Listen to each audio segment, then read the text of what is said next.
HERPath, the podcast for successful, busy women looking for purpose, health, and happiness. Today, we are going to be talking about boundaries. And first, we will learn what boundaries are and what they are not, and why they are essential for your emotional well-being. Then we will explore how establishing boundaries will help you create the life and happiness that you desire. And finally, we'll show you how you can use it to change your life so you can have more peace in your life. Are you ready? Let's get started. So let's start with defining what a boundary is. A boundary is something you create for yourself, and it's commonly used in coaching to achieve life-changing results. It can be mistaken as a way to control other people, but that's not the function of a boundary at all. An emotional boundary is very much like a property boundary. It delineates when one person ends and another starts. It's a way of drawing a circle around behaviors and ourselves. It may seem that boundaries would separate us from others, but really they do quite the opposite. A boundary includes a request that you make of somebody to change a certain behavior and a consequence of what you will do to self-protect yourself if they violate that boundary again. And because healthy boundaries promote self-responsibility and empowerment, they lead to closer relationships with the other person. By contrast, weak boundaries promote enmeshment and emotional childhood behavior, which only distances us from others. So let's talk about when and how to set a boundary. Before setting a boundary, you must be clear to yourself about what your personal boundaries are. Most people have a clear line around their home, which makes it easy to know when somebody has crossed it. However, many people aren't as clear about their personal boundaries, so often others are unaware that they have even crossed one. So for an example, do you allow people to yell at you? And if not, what do you do when this happens? And some people have a boundary in this area, but there's others that don't. Additionally, boundaries need to be communicated only when somebody has violated them. For example, most of us have a boundary that involves not tolerating physical violence. However, we don't walk around saying, hey, by the way, don't hit me or I'll call the police. So once a boundary has been violated, that's when we communicate to that person that they have crossed it and clearly state the consequences if they don't stop. So if somebody comes in your backyard and they have violated that boundary, you can either lose your shit and yell at them and say, hey, you need to leave. And if you don't, I'm going to call the police.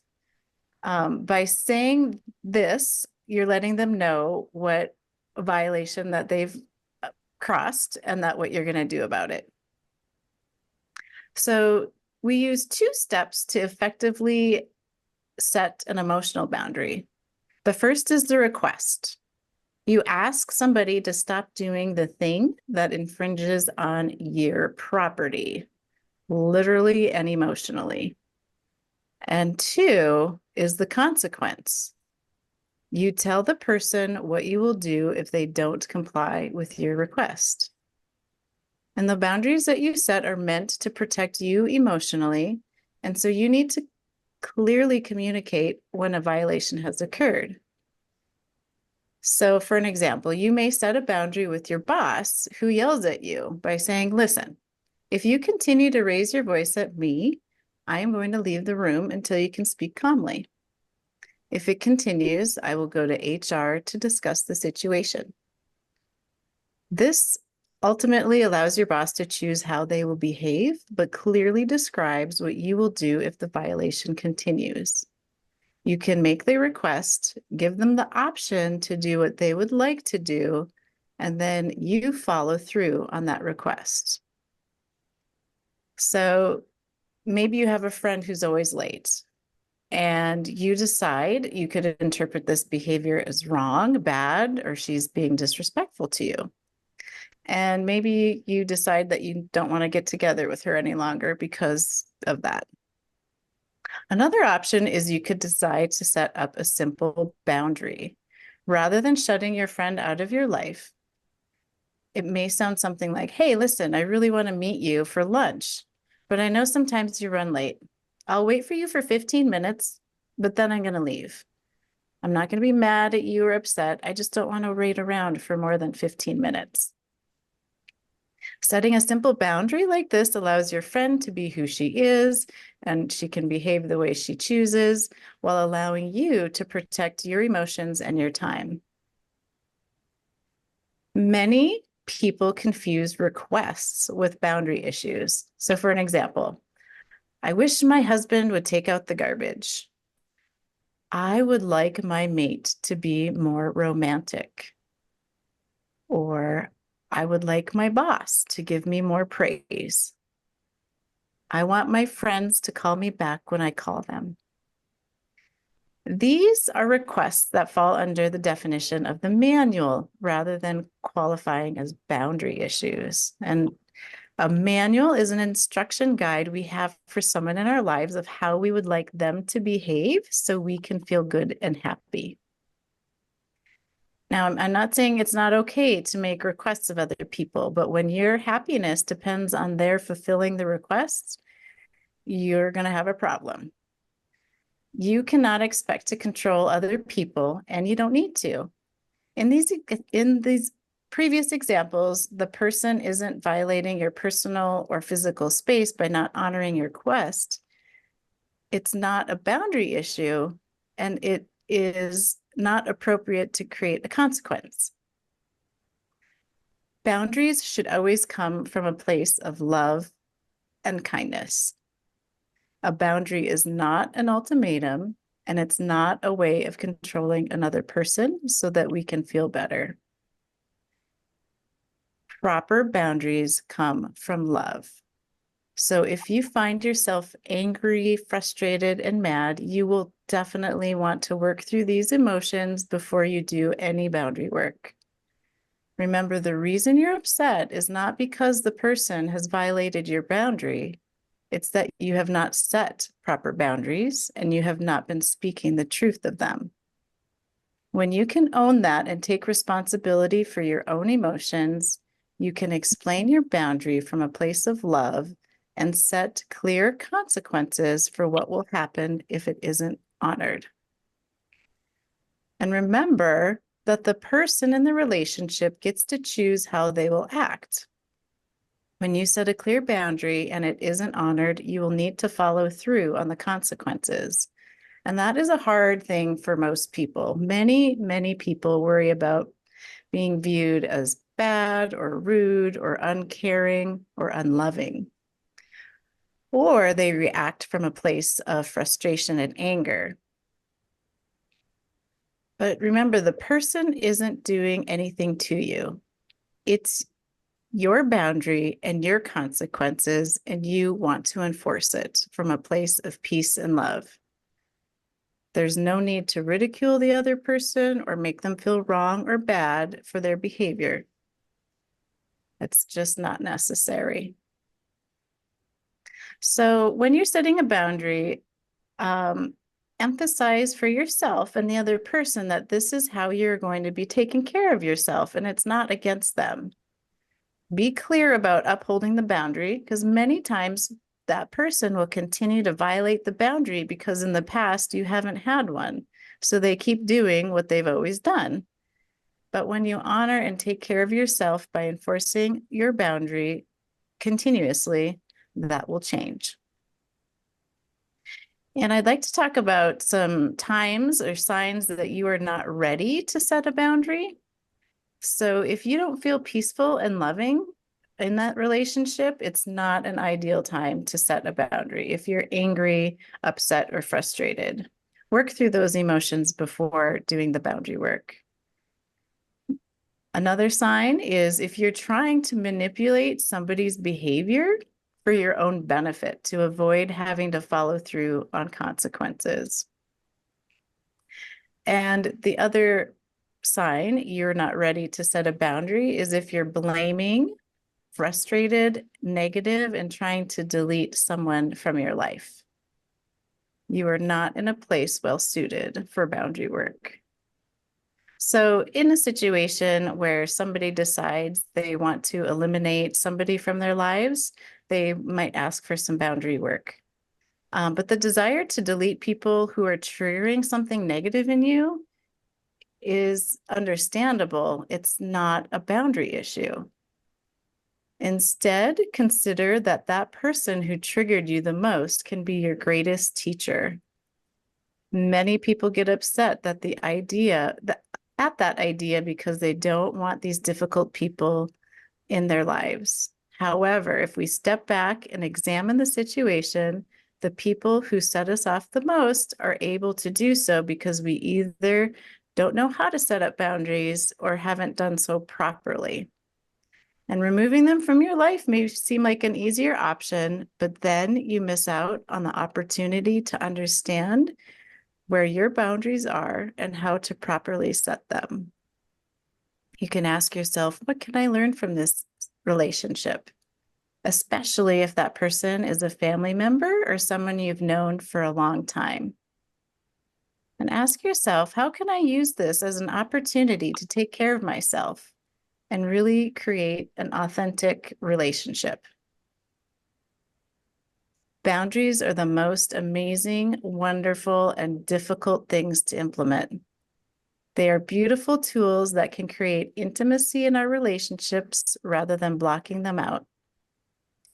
They don't keep people out of our lives. They simply keep people from violating important spaces.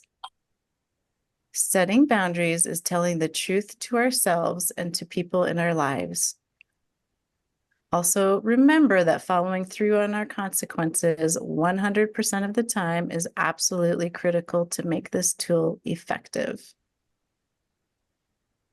And remember, if you are willing to have the courage to honor yourself, tell the truth, and ultimately protect yourself, you will see an increase of peace and intimacy in your life. So, ladies, what has setting boundaries done for you in your life? And I'd like to start with Elise. Or what your thoughts are on boundaries. Yeah. Thank you for all of that. I think that was such important context and information for our listeners and really a great refresher for me. So first I'll say, I spend a lot of time talking about boundaries with my clients. So it's a universal thing that we don't spend a lot of time thinking about, but really does help with our relationships.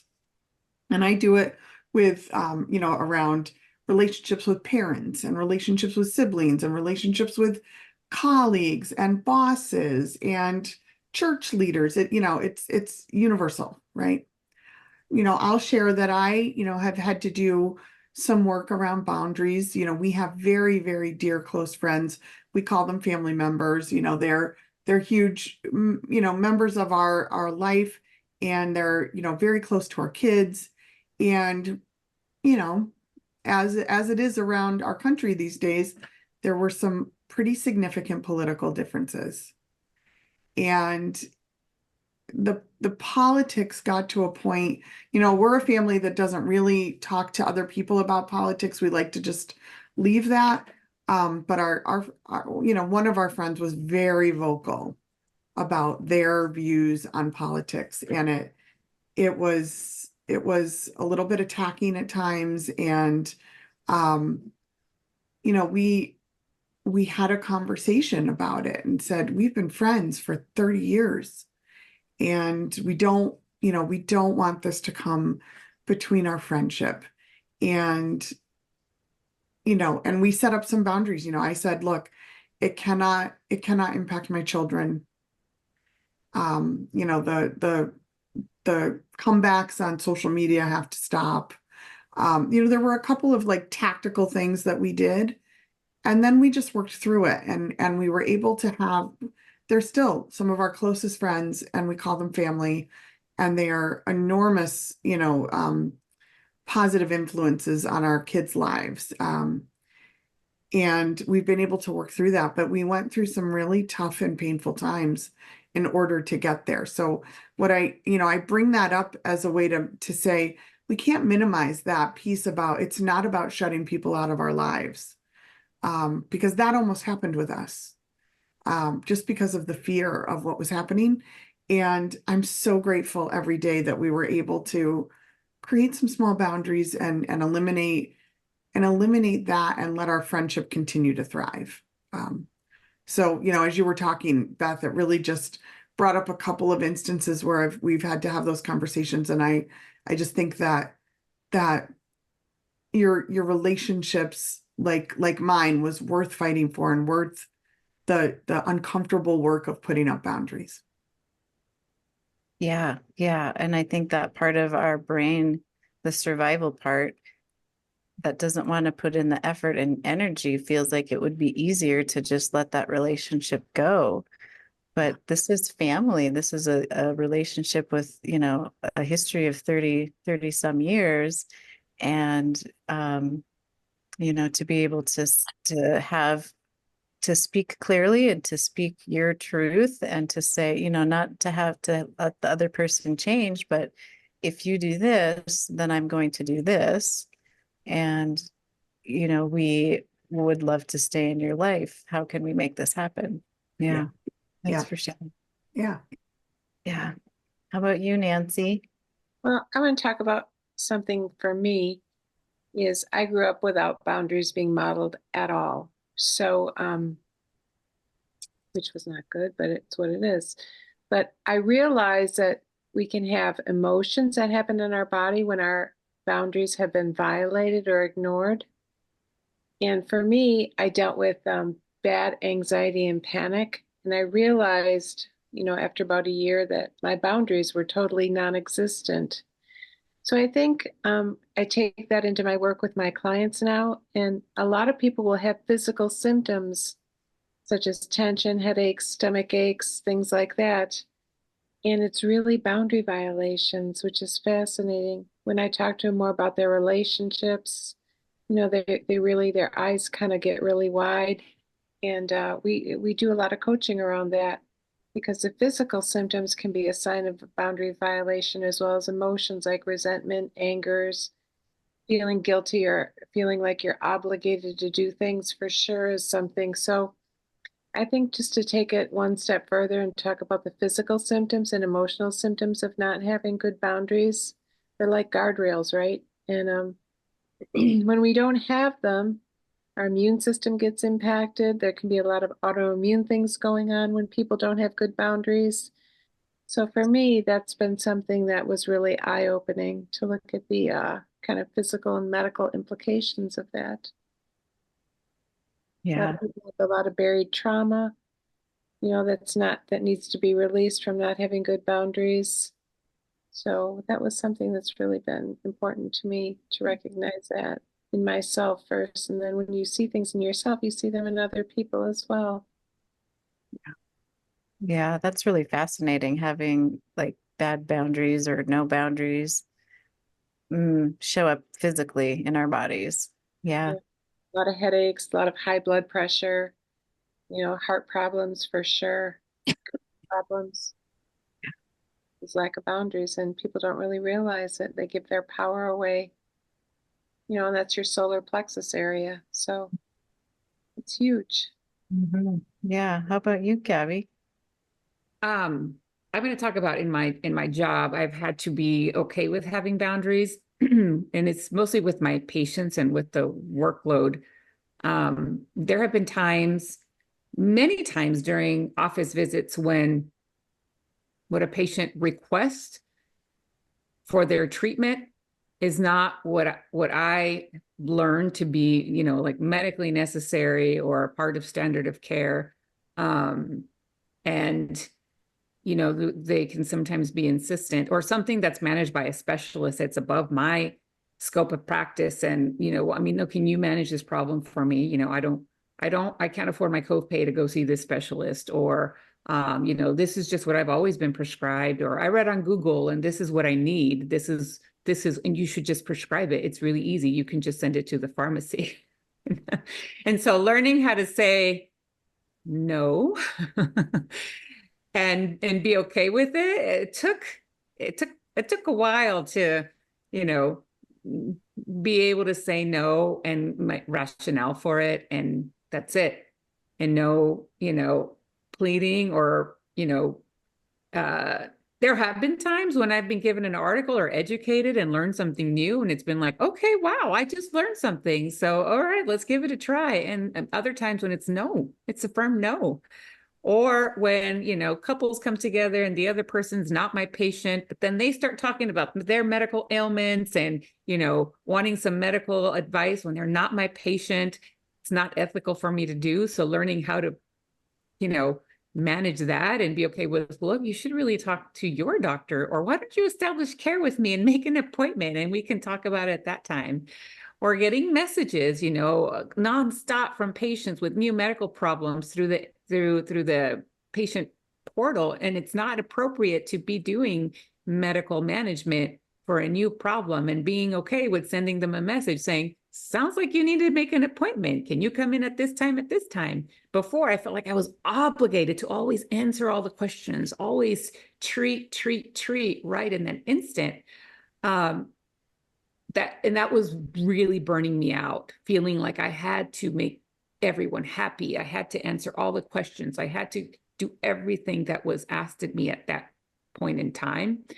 And realizing that setting those boundaries for me not only helped with my feeling of satisfaction with my job, but also helped me take better care of my patients, and then help them learn our standard of care and get into the practice of knowing I should just make an appointment instead of sending 10-page email to the doctor. I should just, and so kind of got my patients in a habit of knowing they should make an appointment for new medical problems instead of sending me long emails through the patient portal. So it just led to a lot of more work satisfaction, and I felt like my patients were a lot more satisfied as well. But it was hard at first. I felt like I had to do everything, say yes to everything, try everything, prescribe everything, manage every single problem, and it was impossible.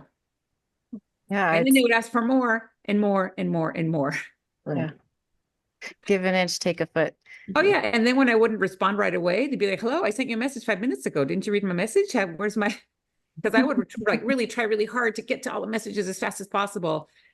And then when I didn't respond right away, my patients would be like, what's going on? This is such inefficient care. You're supposed to respond to my message as soon as I send it to you. Yeah. It sounds like people pleasing, which A lot of is that. the Yes. absolute opposite of self-care and boundaries and showing people that you care. So if you find yourself in that people pleaser mode or mindset, to take a step back and see how you can set up a boundary for yourself to be able to teach people how you're going to respond if they do something Right. that puts you first, and then ultimately it brings the relationship closer and also brings more peace to your life, which is, I think, so many of us are looking for peace and happiness in our life, and we are the ones that are able to create that.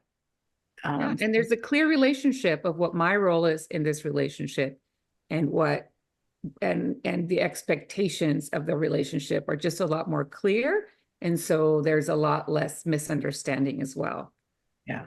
And so then it's better care for my patients, better job satisfaction for me. So it ends up better all around. Yeah, boundaries are win-win. Yeah. Yeah. Anybody else want to share their experience with boundaries?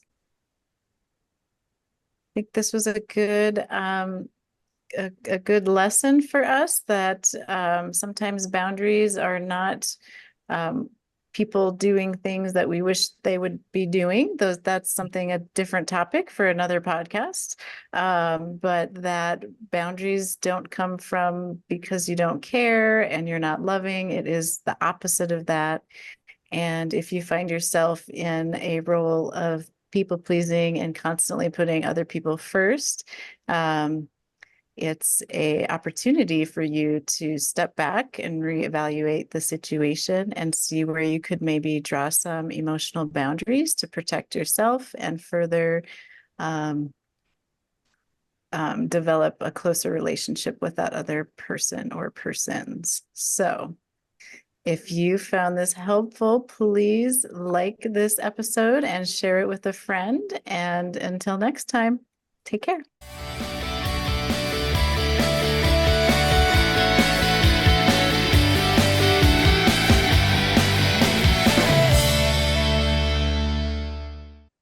Hey, one more thing before we leave.